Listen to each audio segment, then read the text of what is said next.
오늘 교회에 주신 대우임 명령에 대해서 우리가 말씀을 나누도록 하겠습니다. 오늘 우리가 함께 봉독한 마태복음 28장 18절부터 20절까지의 말씀을 대우임 명령이라고 그렇게 합니다. 예수님께서 이 지상의 모든 사역을 마치시고 우리에게 임무를 맡겨주셨어요. 그래서 The Great Commission, 대우임 명령. 그래서 우리는 자랑스러운 사람입니다. 우리에게는 예수님께서 맡겨주신 그런 명령이 있어요. 우리는 그 일을 수행해야 되는 의무가 있고 사명감이 있고 또 예수님께서는 그 일을 수행할 수 있도록 능력을 부어주실 줄 믿습니다. 그 얼마나 자랑스러운 것인지 모릅니다. 이 세상의 지도자들이 우리에게 어떤 사명을 맡겨도 그건 자랑스럽고 대단한 것이죠. 그런데 하나님께서 우리에게 교회의 사명을 주셨는데 우리 한 사람 한 사람이 교회입니다. 우리 교인들에게 주님께서 그 사명을 주신 것입니다. 그래서 그 사명은 교회에 해야 될 중요한 과제입니다. 우리가 교회론을 지금까지 살펴보면서 교회가 해야 될 첫 번째 일을 무엇이라고 했습니까? 하나님을 예배하는 곳이다. 교회는 하나님을 예배하는 곳입니다. 그런데 교회는 또 하나님을 예배하는 그 모든 교인들을 주님께서 믿음으로 성장시키고 영원한 소망을 갖게 하시고 하나님을 사랑하는 장성한 믿음의 사람으로 양육하는 곳이 교회입니다. 교회는 그러니까 양성소요, 우리를 잘 키우는 가정, 집과 같습니다. 하나님의 집이죠. 그래서 우리 모든 성도님들을 믿음과 소망과 사랑으로 양육하는 곳이 교회입니다. 그러면 하나님을 예배하고 우리 모든 심령들이 잘 양육돼서 건강하고 성장한 사람이 됐어요. 그럼 그 성장한 사람이 무슨 일을 합니까? 복음을 전파하는 사명입니다. 그래서 교회는 복음을 전파하는 곳입니다. 교회는 때를 얻든지 못 얻든지 그리스도에서의 복음을 전파하는 곳입니다. 그래서 우리는 하나님을 예배하고 우리의 모든 심령의 영혼이 잘된같이 범사에 잘되고 강건한 복을 누릴 뿐만 아니라 우리 하는 일은 예수 그리스도의 십자가에서 죽으시고 모든 사람들에게 죄의 용서함을 베풀어 주시고 영원한 천국의 길을 가게 해주셨다는 그 사실을 전하는 그 사명이 있습니다. 이 세 가지를 잘 기억하고 살아가면 교회 잘 다니는 것이고 이 세 가지 중에 어느 한 가지만 하면 아직 부족한 것이죠. 더군다나 자기 자신의 영혼이 잘된 같이 범사에 잘되고 강건한 그것만 생각하면 그건 아직 연약하고 어린 신앙이라고 할 수 있습니다. 철이 들면 부모님을 자녀가 생각하는 것처럼 하나님을 예배하는 것이고 더 성숙하면 이 위대한 복음을 땅끝까지 전파해야 되겠다 해서 일어서서 나아가는 그 사명을 수행하는 그것이 장성한 크리스찬의 그런 삶의 자세인 것입니다. 복음서의 모든 결론이 이 복음 전파하는 것으로 그와 같이 결론이 내려져 있습니다. 그래서 부활하신 예수님께서 오늘 마태복음 28장 제일 끝에 가장 맺은 말로서 이 말씀이 기록됐기 때문에 우리는 특별히 이 본문을 우리가 읽은 것이죠. 그리고 마태복음의 이 사명을 특별히 대우임명령이라고 붙였습니다만 마가복음에도 끝부분에 그와 같은 대사명을 우리에게 주셨어요. 마가복음 16장 15절과 16절을 보면 또 이르시되 너희는 온 천하에 다니며 만민에게 복음을 전파하라. 믿고 침례를 받는 사람은 구원을 얻을 것이요 믿지 않는 사람은 정죄를 받으리라. 마태복음 28장보다는 조금 간추려져 있습니다만 어쨌든 천하 만민에게 복음을 전파하고 침례를 베풀고 또 믿는 사람은 구원을 받을 것이다. 그 핵심적인 그런 말씀이 일치하는 것을 우리가 알 수가 있습니다. 누가복음에서도 같은 그 명령이 나타납니다. 누가복음 24장 46절 이하에 보면 또 이르시되 이같이 그리스도가 고난을 받고 제3일에 죽은 자 가운데서 살아날 것과 또 그의 이름으로 죄사함을 받게 하는 회개가 예루살렘에서 시작하여 모든 족속에 전파될 것이 기록되었으니, 예수님께서 십자가에서 죽으시고 부활하신 것, 그건 복음의 그런 핵심적인 말씀이죠. 그것을 말씀하고, 이 예수 그리스도의 십자가의 죽으심과 부활을 믿는 사람에게는 죄 용서함을 받습니다. 우리가 하나님께 나아가지 못하는 것이 죄 때문인데, 이 예수님의 십자가 사역으로 말미암아 우리가 죄 사함을 받아 하나님 앞에 나아갈 수 있는 길이 열린 것이고, 이와 같은 길이 열린 회개의 놀라운 복음이 예루살렘에서 시작해서 온 천하 만민에게 전파된다는, 땅끝까지 복음을 전파하는 그 사명을 누가복음에서도 얘기하는 것이고, 요한복음에서도 끝 무렵에 이와 같은 말씀을 전해주고 있습니다. 요한복음 20장 21절 이하에 보면 예수께서 또 이르시되 너희에게 평강이 있을지어다. 아버지께서 나를 보내신 것 같이 나도 너희를 보내노라. 이 부활하신 예수님께서 지금 문을 꼭꼭 닫고 숨어있는 제자들에게 나타나셔서 너희에게 평강이 있을지어다 하시고, 아버지께서 나를 보내신 것처럼 나도 너희를 보낸다고 하는 것입니다. 제자들이 숨어있고 지금 간이 콩알만해졌는데 어디를 나가겠습니까? 그러나 주님께서 성령을 보내주십니다. 이 말씀을 하시고 그들을 향하여 숨을 내쉬며 이르시되 성령을 받으라. 너희가 누구의 죄든지 사하면 사하여질 것이요 누구의 죄든지 그대로 두면 그대로 있으리라. 이건 일반적인 죄사함도 물론 해당하는 것이지만 구원의 그런 놀라운 복음이죠. 그래서 성령을 받고 복음을 전파해서 그 사람이 예수님 믿어서 죄사함을 받으면 천국의 백성이 되는 것이죠. 그래서 사복음서마다 끝 부분에서 천하 만민에게 온 땅에 복음을 전파하는 예수님의 명령을 기록하고 있습니다. 그러니까 복음서를 읽고 은혜 많이 받고 우리 모든 성도님들이 힘차게 신앙생활도 하고 가정생활도 하고 직장생활을 하고 계신 줄 믿습니다. 그런데 이 끝부분의 이 주신 말씀이 중요하죠. 끝부분에 주신 말씀은 땅끝까지 복음을 전파하는. 그래서 직장 다니라고 바쁘신 분들은 지금 이제 직장에서 물러났으면 지금 땅끝까지 복음을 전파해야 돼요. 지금부터 이제 시작하는 거죠. 또 복음을 그 직장 다니면서 자주 출장을 다니는 분들은 거기에서 본연의 일도 열심히 할 뿐만 아니라 그 모든 지역에서 주님께서 회사나 공공기관의 그런 그 일을 행한다고 거저 이제 비행기나 차량을 탈 수 있도록 그렇게 해줬으니까 그 일을 잘 수행하면서도 때를 얻든지 못 얻든지 그리스도에서의 복음을 전파하면 이 땅에서도 일용할 양식을 얻을 뿐만 아니라 하나님의 일을 행하는 그런 자부심과 기쁨과 하나님의 은총이 임하게 될 줄로 믿습니다. 이 복음서의 그런 핵심적인 주제, 복음서의 많은 부분 가운데 우리에게 유익함을 주고 하나님의 큰 축복을 내는 그 내용이 얼마나 많습니까? 그런데 결론이 중요하죠. 결론. 이 결론은 이런 모든 것을 체험하고 은혜를 받았은즉 복음을 전파하라. 이 대우임 명령을 선포하신 그리스도는 연약한 분이 아닙니다. 예수님께서 이 땅에 처음 오셨을 때는 그야말로 그 모습이 초라하여 아무도 그를 귀히 여기지 아니하였고, 주님께서 연약하셔서 사람들에게 붙잡혀서 십자가에 못 박혀 죽으셨습니다.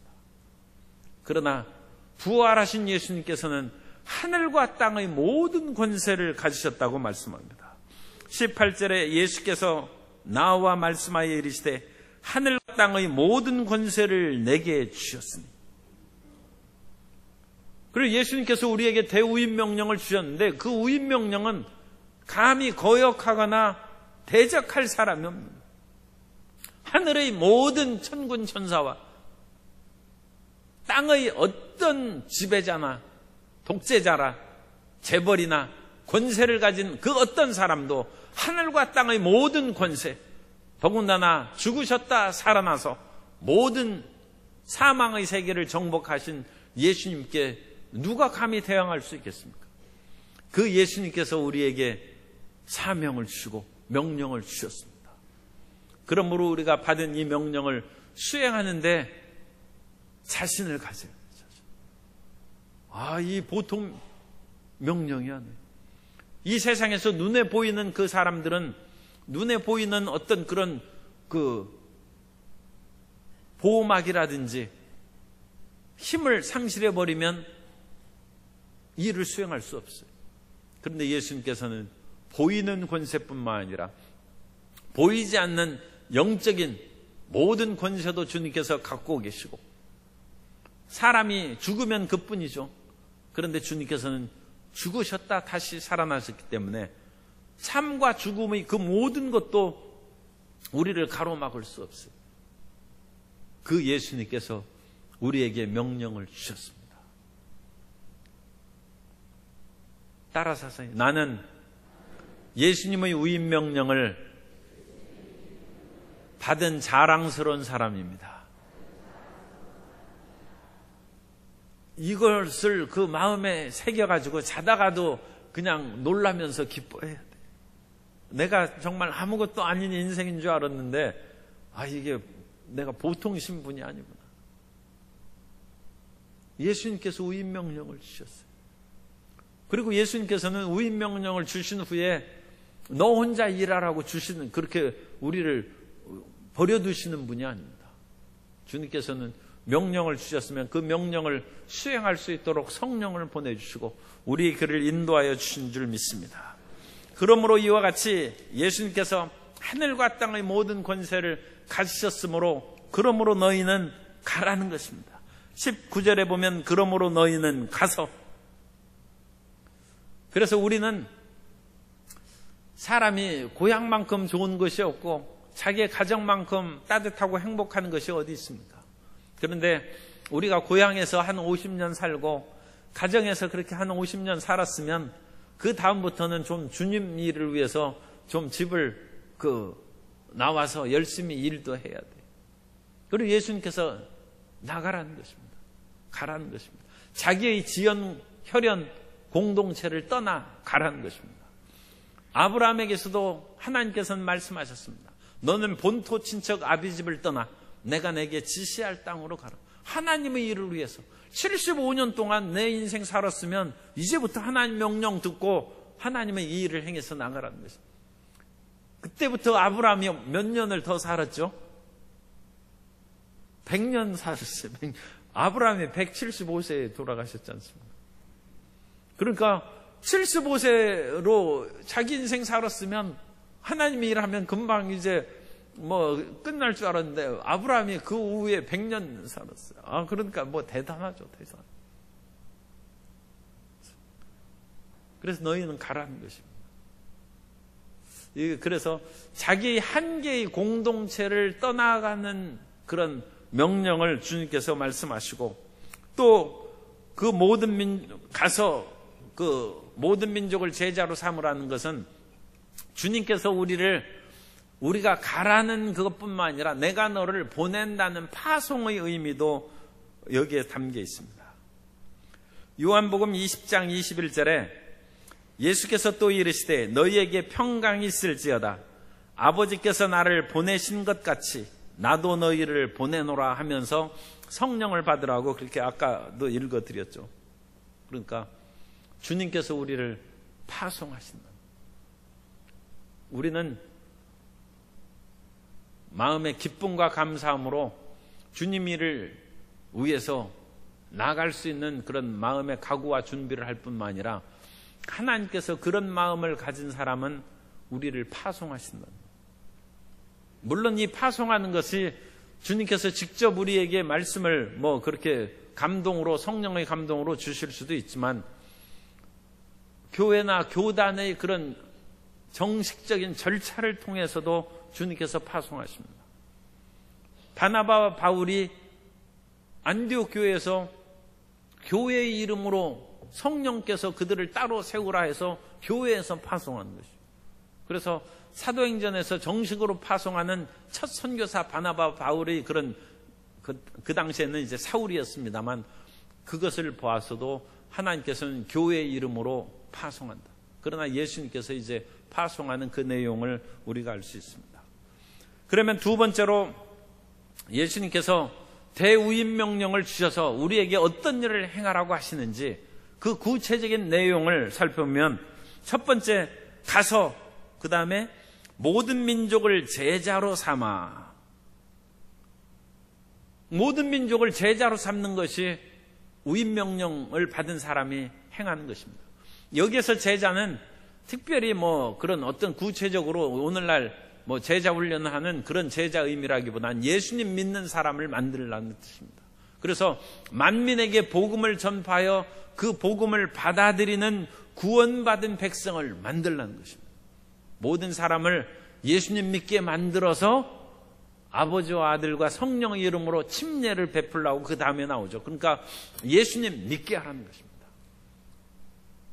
그러므로 우리는 세상의 어느 곳에 가든지 복음을 전파해서 그 사람을 예수님을 믿게 하는 일을 수행해야 됩니다.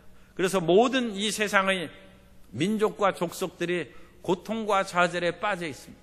그 사람들에게 복음을 전파해서 주님의 죄사함의 평화를 얻게 하고 주님의 치료의 은혜를 받게 하고 저주와 낭패에서 벗어난 형통의 복을 누리게 해야 됩니다.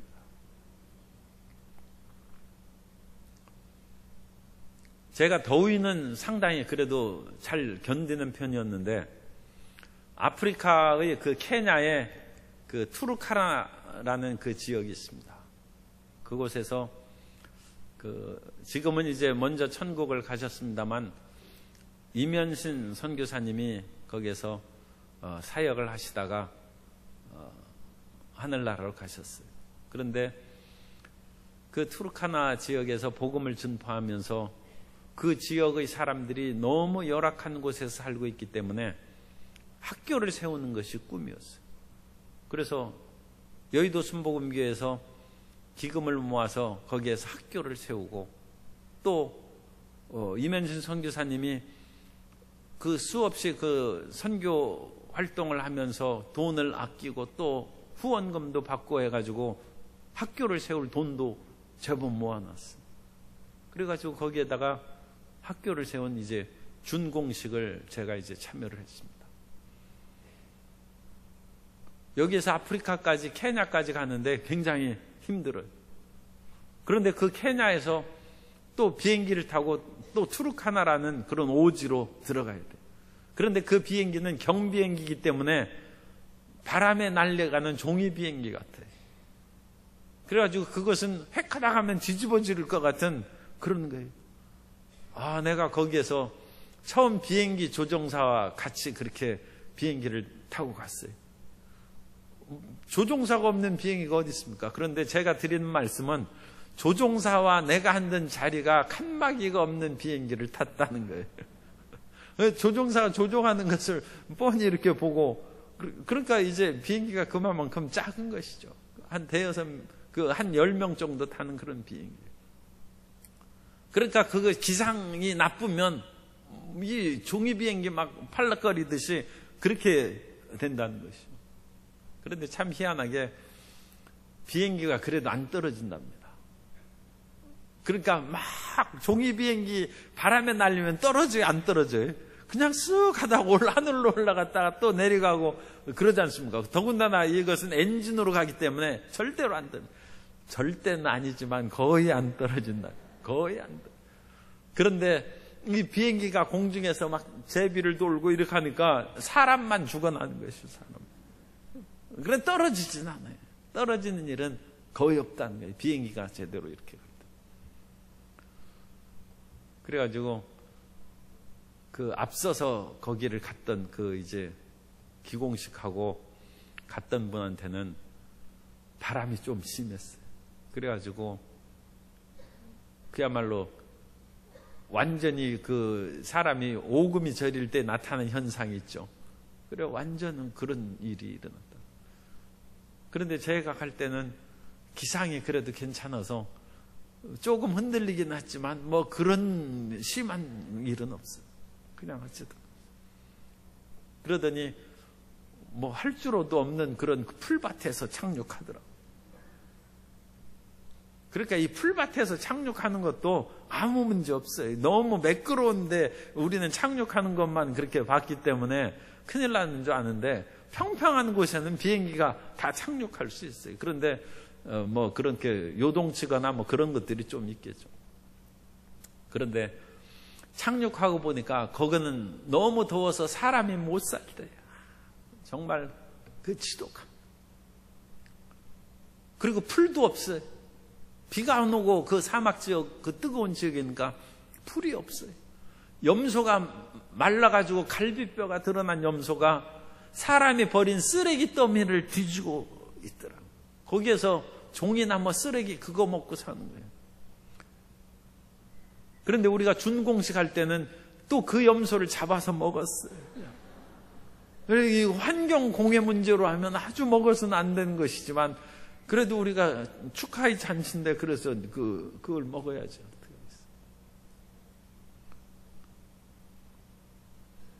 그래서 거기에서는 오래 못 삽니다. 거기에서는 이제 나이로비는 좀 높은 지대에 있기 때문에 선선해요. 거기에서 차량으로는 열 몇 시간을 타고 또 나와야 돼. 비행기 타면 뭐 몇 시간밖에 안 걸린다만 자동차로는 그렇게 열 몇 시간에서 나이로비로 올라와야 정신이 차려져요. 그런데 그 이면신 선교사님이 거기에서 너무 오래 있어가지고 병이 걸렸어요. 그래서 나이로비에 가서 치료받으라고 하는데 안 갈란다. 그러면서 너무 힘들게 오래 살아와가지고 더 이상 내 고쳐가지고 목숨을 연장하느니 그냥 이만큼 일을 했으니까 하나님께서 나를 봐주시겠지. 그 나머지 일은 또 다른 하나님의 종이 일하겠지 해서 그냥 거기에서 안 나오고 그냥 거기서 돌아가시고. 그리고 거기에서 그 선교사님이 이전에 체험했던 그런 얘기를 보면 아침에 신발을 신으려면 반드시 신발을 털고 신어야 돼요. 왜냐하면 밤사이에 거기 신발 안에 그늘 그 속에 들어가 그 전갈이 들어있어요. 그리고 그냥 신었다가 물려서 죽는 거예요. 그러니까 신발을 이렇게 털어야 해요. 전갈이 그 집안에 왔다 갔다 하고. 에어컨을 놓아도 밖에 온도가 워낙 뜨거우니까 에어컨과 그 계속 에어컨만 쓰면 또 병 걸리지 않습니까? 그 에어컨병, 냉방병. 그래서 그것도 잠시 더위를 식힐 수는 있지만 항상 그것만은 의존할 수 없어요. 그래서 전체 기후가 좋은 나이로비로 그래서 꼭 가가지고 1년에 한 달 정도는 거기에서 좀 쉬고 그래야 심신이 다시 활력을 얻는답니다. 거기에서 태어나고 자란 사람의 경우에는 몰라도 그렇지 않은 사람은 거기에서 계속 있어서는 살 수가 없다. 그런데 그 투룩 하나보다 조금 더 더운 지역이 있어요. 그런데 그 조금 더 더운 지역에도 사람이 살고 있어요. 그래서 어떤 사람이 그 기자가 그 지역 사람들을 가서 찾아가서 물었어요. 왜 이 더운 지역에서 삽니까? 이 더운 지역이 아니라 그건 폭염의 지역이에요. 그런데 그 사람이 대답한 것이 참 기가 막혀요. 여기는 세금 거두러 오지 않는다는 거예요. 그래서 거기는 자유롭대. 아무도 간섭하는 사람이 없대. 심지어 세금 거두러도 못 온다는 거예요. 거기는 뜨거워서 그런 속에 살 수가 없는데 어떻게 오겠어요. 그래서 복음의 오지가 마지막 그곳까지 전파. 그곳에서 죄와 질병과 저주와 낭패로 죽어가는 사람에게 생명의 복음을 전파하라고 주님께서 명령하셨습니다. 그래서 현실적인 그런 환경의 최악의 그런 지역, 또 이전에는 가장 그 복음의 오지가 북쪽에 있다고 했어요. 그런데 그런 새로운 길이 열리니까 그 지역에도 복음을 전파하고 새로운 개방의 역사가 나타나는 하나님의 은혜가 머지않아 임하게 될 줄로 믿습니다. 그래서 온 천하 만민에게 한 족속도 빠지지 않고 이 그리스도의 복음을 전파하라. 그래서 그것이 민족을 제자로 삼으라는 그 말씀이고, 그 다음에 아버지와 아들과 성령의 이름으로 침례를 베풀라. 그래서 침례를 베푸는 것도 예수님께서 우리에게 예수님 믿게 하는 것, 침례를 베풀고 그 다음에 분부한 모든 것을 가르쳐 지키게 하는 것, 이게 3대 명령이에요. 3대. 예수님 믿게 하는 것, 이 침례도 굉장히 중요한 것이죠. 침례를 베풀고 그 다음에 분부한 모든 것을 가르쳐 지키게 하는 것, 이것이 대우임명령의 3가지인데 침례를 그렇게 베풉니다. 그러면 이 침례를 베푼다는 것은 아버지와 아들과 성령의 이름으로 침례를 베풀음으로써 성삼위일체 하나님에 대한 신앙을 얻게 하는 것일 뿐만 아니라, 침례를 베푼다는 것은 죄 용서와 아울러 죄 용서함 받은 것을 구체적으로 마음에 확증하는 그런 표현입니다. 예수님께서 죄를 용서하는 것은 우리의 속사람의 내면적인 상황이에요. 그런데 우리의 속사람이 내면적으로 죄사함을 받았다면서 실제 삶에 있어서는 크리스찬다운 삶을 살아가지 못할 수가 있어요. 그런데 침례를 받음으로써 자타가 저 사람은 크리스찬이라고 인정하는 표를 얻는 거예요.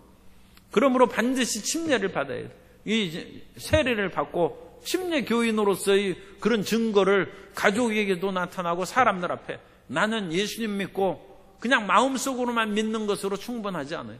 예수님을 믿고 나는 침례를 받았다. 그럼으로써 나는 이 세상에서 살아가는 그 모든 삶이 침례 교인답게 살아가야 된다는 것을 나타내야 돼요. 예수님 믿는 사람답게 이 세상에서 드러나는 성도님 되시기를 예수님 이름으로 축원합니다. 예수님 믿으면서 예수님 믿는 사람으로 드러나지 않게 다니는 사람들도 가끔 있어요. 물론 박해 시대에는 일부러 그것을 드러내기 위해서 금방 붙잡혀가고 그럴 필요 없죠. 그러나 그렇지 않은 그런 사회의 환경 속에서도 자신의 육신의 정욕과 안목의 정욕과 이생의 자랑으로 말미암아 침례를 받은 이것은 드러내는 거예요. 물속에 들어가서 공개적으로 예수님 믿는 것을 나타내는 거 아닙니까? 그리고 공개화시키는 거예요. 그런데 그것을 하지 않는 사람이 있어요. 그러면 마음속으로는 예수님의 제자가 됐을지라도 겉으로 드러나는 것은 다른 사람이 모르죠. 그러나 우리는 안팎이 똑같은 크리스찬이 돼야 돼요. 더군다나 이 침례를 받는 것은 성령의 충만함을 받는 것과 연관이 되어 있습니다.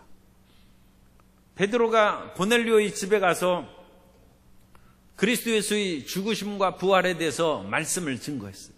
예수님께서 이 땅에 오셔서 복음을 증거하고 수많은 사람들을 치료하시고 구원하시고 죄 사함을 얻기 위해서 십자가의 모든 일을 행하셨다.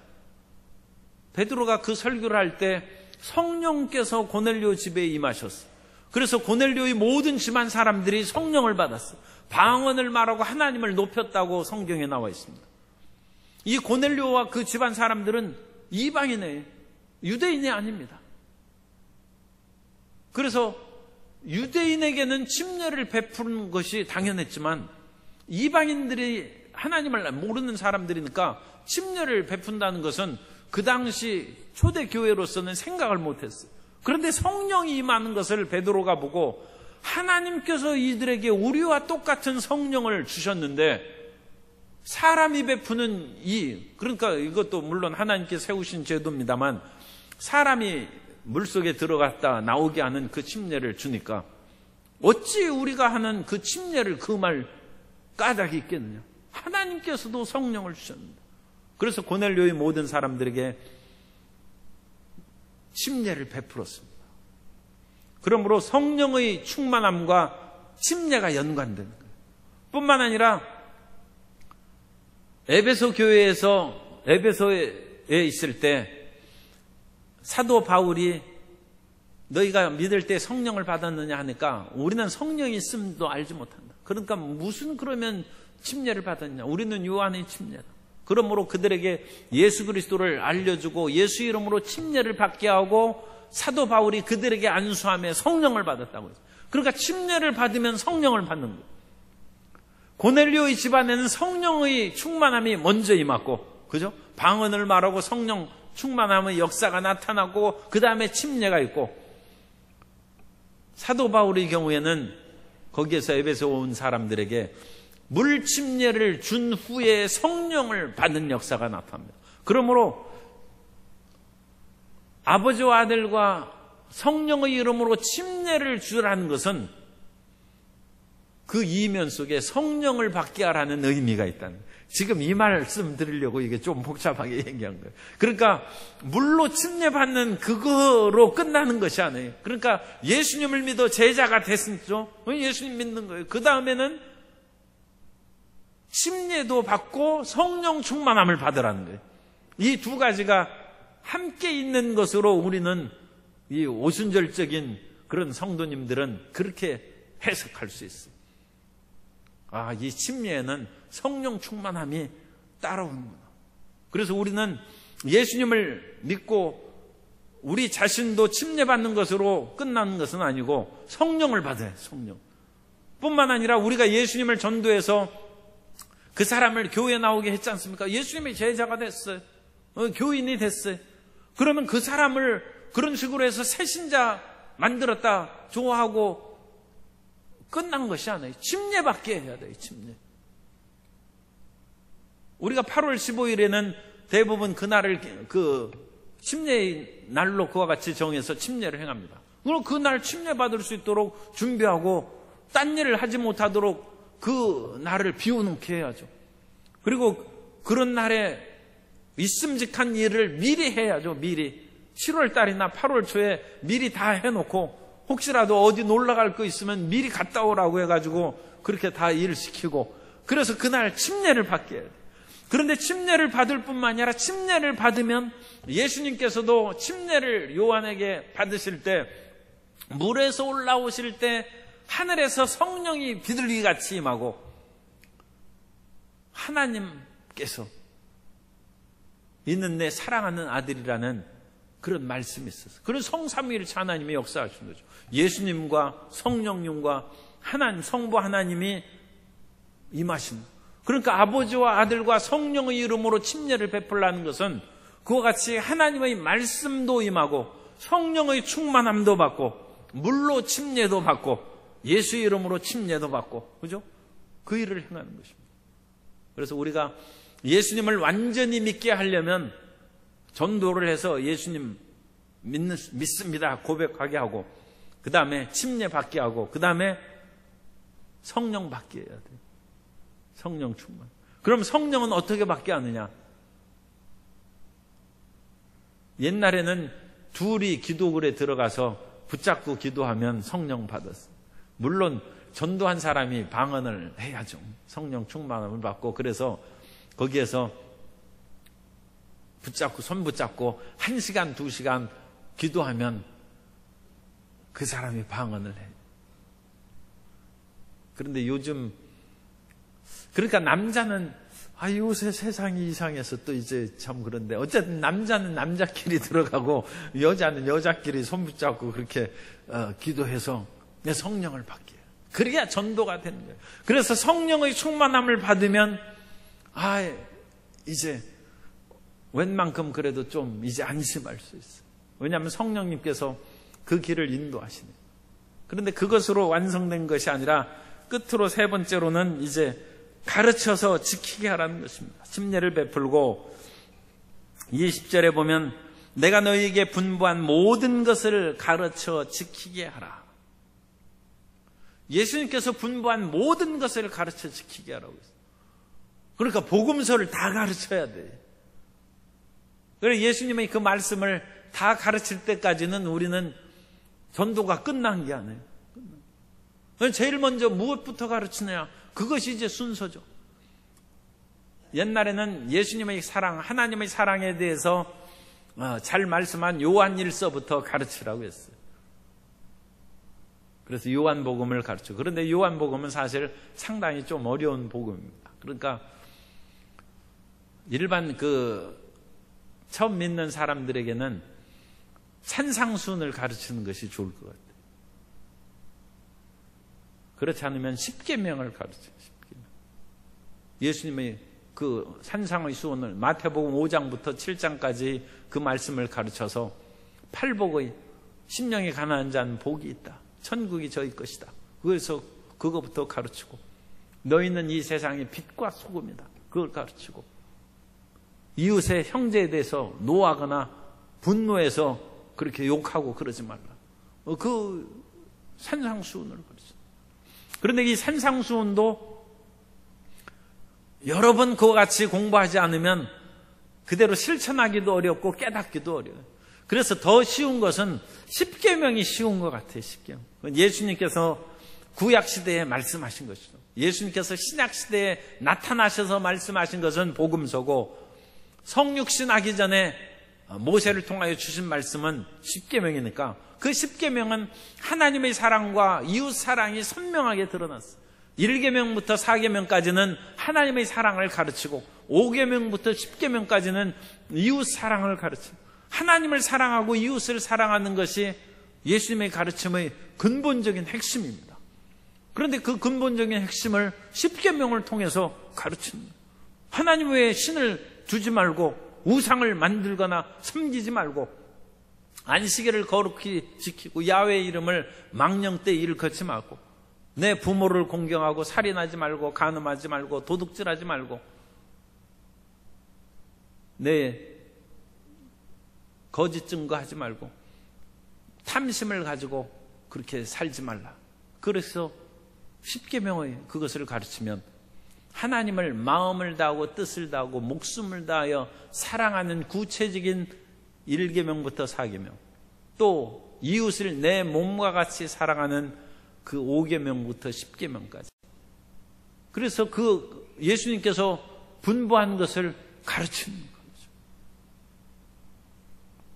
그것이 예수님 믿는 그 올바른 단계로 들어가는 거예요. 그러니까 이 예수님 믿는 단계가 여기에서 다 들어있어요. 대우임명령에서는 예수님을 믿게 할 뿐만 아니라 그 믿은 사람이 어떤 그런 수준으로 지금 발전해 나아가야 되는지 그것이 압축이 되어 있어요. 압축이. 그걸 가르치는 거예요. 끊임없이 그러니까 복음서를 가르치고 서신서의 그런 말씀을 가르치고 구약의 말씀을 가르치고 그 다음에 끝으로는 가르쳐 지키게 하라고 했어요. 지키게 하라. 그래서 이 가르치기는 잘했는데 이 가르친 것을 지키지 않으면 유익이 없죠. 아무리 좋은 그런 말씀이 있는데도 불구하고 그 말씀을 실제 삶 가운데 준행하지 않으면 무슨 유익이 있겠습니까? 아무리 좋은 음식이 있고 보약이 있다 할지라도 그것을 먹어서 자기 것으로 만들지 않으면 무슨 유익이 있겠습니까? 하나님 앞에서 의로운 자는 말씀을 듣는 자가 아니라 말씀을 듣고 행하는 자라고 말씀하고 있습니다. 나더러 주여 주여 하는 자가 다 천국에 들어갈 것이 아니라 그 주님의 뜻대로 그것을 행하는 자라 주님 앞에 주님 천국에 들어간다고 말씀하고 있습니다. 뿐만 아니라 마태복음 7장 24절 이하에 보면 그러므로 누구든지 나의 이 말을 듣고 행하는 자는 그 집을 반석 위에 지은 지혜로운 사람 같으니 비가 내리고 창수가 나고 바람이 불어 그 집에 부딪히되 무너지지 아니하나니 이는 주추를 반석 위에 놓은 까닭이요 나의 이 말을 듣고 행하지 아니하는 자는 그 집을 모래 위에 지은 어리석은 사람 같으리니 비가 내리고 창수가 나고 바람이 불어 그 집에 부딪히매 무너져 그 무너짐이 심하니라. 우리의 신앙의 그런 모습도 주님 나라 갈 때까지 끊임없이 갈고 닦고 발전시켜야 된다는 것을 이 말씀 속에서 우리가 깨달을 수 있습니다. 예수님을 믿는 것은 마음으로 믿고 말로만 믿는 것으로 끝난 것이 아니라 그 말씀이 구체적으로 내 행동으로 삶 가운데 이루어지는 것이 믿는 거예요. 그러니까 그것을 생각하면 이 밤잠이 안 오죠. 아니, 이거 아는 것은, 아는 것이 그래도 조금 있는데, 이게 실제 행하는 것은 별로 없어요. 그럼 그걸 생각하면, 삶이 이제 기가 막혀. 그런데 이제, 그런 그 위기의식을 깨닫는 사람은 그래도 깨어있는 것이죠. 깨어있는 것인데, 그런 생각이 없는 사람은 그건 이제 좀 큰 문제죠. 예수님의 말씀대로 내가 얼마나 지키고 살아가고 있는가. 그것을 알아서 우리가 끊임없이 믿음의 발전과 성숙함이 있으면 삶이 허무하지 않습니다. 예수님을 믿고 아무리 기도하고 아무리 말씀을 읽어도 허무한 사람이 있어요. 그건 굉장히 좀 소수긴 합니다만 예수님 믿어도 공허한 사람이 있어요.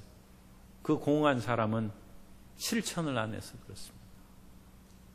그 삶의 그런 것을 실천하면 그 마음에 기쁨이 다가오고 자신이 생기고 힘과 용기가 생기고, 그런데 그것을 사람이 선한 일을 알면서도 선한 일을 하지 않으면 마음이 항상 한 구석에 죄책감이 있어요. 그런데 그야말로 자기를 희생하고 내가 손해보면 보지 않는 마음으로 남을 구제하고 도와줘서 희생과 헌신을 하면 사람이 줄 수 없는 그 마음의 기쁨과 평안함이 속에 탁 들어옵니다. 그 실천하는 힘입니다. 그 실행하면 하나님께서 그 말할 수 없는 힘을 주십니다. 그러면 믿음의 자신이 생깁니다. 담대함이 생깁니다. 그것이 가르쳐 지키게 하는 것입니다. 그러면 그 모든 우리의 사명이 이 대우임명령이 끝나는 거예요. 이 대우임명령을 이렇게 짧게 주셔서 너무나 감사하는 거예요. 그죠? 이렇게 짧은 우임명령이 어디 있어요? 예수님께서 우리에게 명령을 주신 것은 그야말로 천하 모든 사람을 복음을 전파해서 제자로 삼고 침례를 주고, 그 침례의 다른 면은 성령 충만함을 받게 하고, 그 다음에 가르쳐 내가 분부한 모든 것을 가르쳐 지키게 하는. 그럼 우리의 대우임 명령이 끝나는. 그리고 그 일을 행할 때 우리가 하나님, 이 모든 일을 어찌 제가 다 할 수 있겠습니까? 그러나 걱정할 거 없어요. 그 뒤에 끝에 말씀이 볼지어다 내가 세상 끝날까지 너희와 항상 함께 있으리라 하시니라. 그래서 예수님이 함께 하신다는 거예요. 그리고 예수님께서는 우리에게 명령만 주고 너가 이제 명령 받았으니 알아서 하라고 주님께서 우리를 팽개쳐 부리신 분이 아니라 우리에게 명령했을 뿐만 아니라 주님께서는 우리를 도와주신다는 거예요. 항상 함께해서 도와주신다는 거예요. 그 항상 함께해서 도와주시는 그 이름이 보혜사예요. 보혜사. 파라클레토스. 우리를 옆에서 우리를 변호하고 지켜주시고 도와주신다는 거예요. 주님께서는 우리에게 명령만 주시고 우리를 떠나 있는 분이 아닙니다. 우리가 그 모든 것을 실행할 수 있도록 주님께서 우리에게 함께 하십니다. 그래서 우리가 아무리 고통스러울 때도 주님께서 함께 하십니다. 모래 위의 발자국처럼 인생에 예수님과 우리가 나란히 해변가를 거닐어서 발자국이 4개가 있었어요. 그런데 어느 때 보니까 발자국이 2개밖에 없어요. 그래서 보니까 그때가 자기 인생에 가장 괴롭고 처절한 비탄과 슬픔의 시기였는데 발자국이 2개밖에 없어요. 그래서 주님, 내가 가장 외롭고 힘들 때 주님은 어디 가셨습니까? 항상 함께 계신다고 했는데 어디 계셨습니까? 그러자 예수님께서는 그 발자국은 너희 발자국이 아니라 내 발자국이란, 내가 너를 품에 안고 그 고통의 시간을 지났다. 그리고 예수님은 항상 함께 따라서세요. 예수님은 좋을 때나 나쁠 때나 기쁠 때나 슬플 때나 항상 함께 하십니다. 그리고 예수님께서는 우리가 힘들고 어려운 이 기간이 너무 깁니다, 그렇게 생각할 때도 있어요. 그런데 아무리 길어도 세상 끝날까지 길게 하겠습니까? 그런데 예수님께서는 세상 끝날까지, 그죠? 세상 끝날까지 함께 계신다. 그러니까 예수님은 항상 함께 계시고 끝날까지 함께 계세요. 어떤 일을 수행하기 위해서 대우임명령을 수행할 수 있도록 예수님이 항상 세상 끝날까지 함께 계십니다. 그러므로 두려워 말고 낙심하지 말고 예수님과 더불어 이 대우임명령을 수행하는 충성된 하나님의 자녀요 일꾼들 되어서 착하고 충성된 종아 잘하였도다 칭찬받는 성도 여러분 되시기를 예수님 이름으로 축원합니다.